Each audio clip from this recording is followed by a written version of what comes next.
Et bien le bonjour, c'est Jalinkid, je suis heureux de vous retrouver dans cette nouvelle vidéo. Alors je suis ici même pour vous présenter le deuxième hors-série sur les histoires insolites. Alors j'ai trouvé 4 histoires qui sont d'octobre et de septembre 2020. J'ai trouvé plutôt drôle et je me suis dit autant faire une vidéo et vous en faire profiter. Et je suis sûr que sur les 4 infos que je vais vous sortir, il y en a minimum une que tu ne connaissais pas. Et ça, à mon avis, je me trompe pas. Celle-là, je l'ai bien trouvée. Bref, si jamais vous n'êtes toujours pas abonné à ma chaîne, abonnez-vous à la chaîne, c'est hyper important. Mettez le pouce bleu des familles, mettez le pouce bleu qui va apparaître là. C'est hyper important, mettez le commentaire aussi, c'est important également, histoire de flatter l'algorithme. Tu peux partager à tout le monde, tes amis, à Papy Raymond, à Mamie Simone, tout le monde, vas-y, balance, on s'en fiche. Partout, tu vas, partage mes vidéos, c'est important.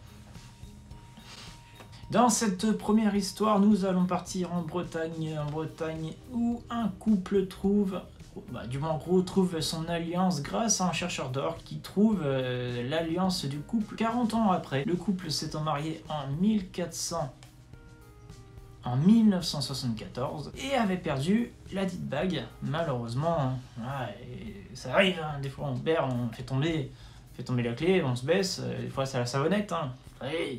Chose qui arrive. Bref, du coup, le couple a récupéré son alliance grâce à une annonce qui a été postée sur Facebook. C'est une belle histoire, comme quoi 2020, c'est plutôt une belle histoire. Comme quoi, enfin, pas celle qui va suivre parce que c'est un peu triste du coup. Nous allons prendre un bol d'air pour aller voir ça, cette info insolite, et c'est une info qui est totalement vraie. Une marque s'est proposée pour faire des cages pour pénis. Une ceinture de chasteté quoi, au final c'est ça. Et le souci c'est que c'est vulnérable et que malheureusement, et il y a déjà plus de 40 000 achats, 40 000 personnes qui portent ce petit bijou de technologie qui enferme ta saucisse dans une petite prison et qui s'ouvre que grâce à internet, à l'application. Je pense qu'il y a une application, je ne sais pas, j'ai pas testé et j'ai pas envie de tester malheureusement. Enfin, heureusement, d'accord.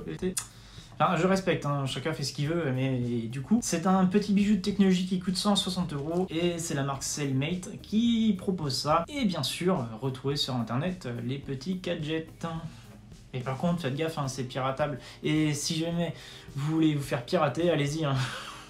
C'est pas ma responsabilité.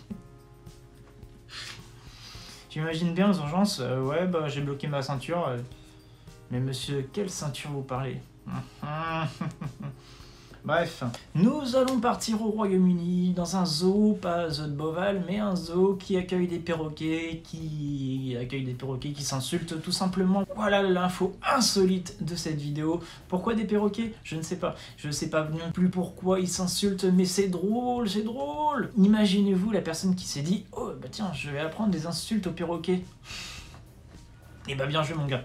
T'es mon héros et je pense que tu mériterais une place dans le Guinness des records à faire parler des perroquets pour faire insulter les gens. Espèce de malodru, face de courgette. J'imagine bien les insultes mais 10 fois pire parce que du coup on est sur YouTube, on peut pas dire tout ce qu'on veut et tout et n'importe quoi. C'est dommage hein. On pourrait bien insulter les gens sur YouTube ou insulter des gens. Ouais. Mais non, c'est du harcèlement, c'est pas bien. Je crois qu'il y a un gars qui s'est fait punir il y a pas longtemps en plus sur YouTube. Et c'est bien fait pour lui. Le harcèlement, c'est pas bien. Et même quand ça vient des animaux, attention. T'as dit comme ça, c'est horrible.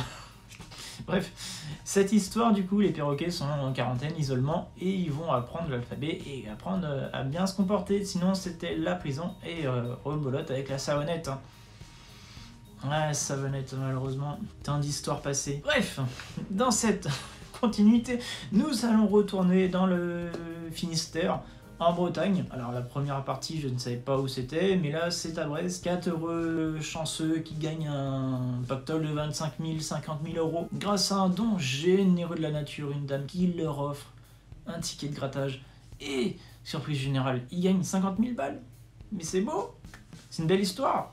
La belle histoire, 4 SDF qui gagnent 50 000 balles, c'est cool. Bon, ils ont pas précisé 50 000 balles de quoi, c'est des balles de golf. Ok, c'est des balles de tennis.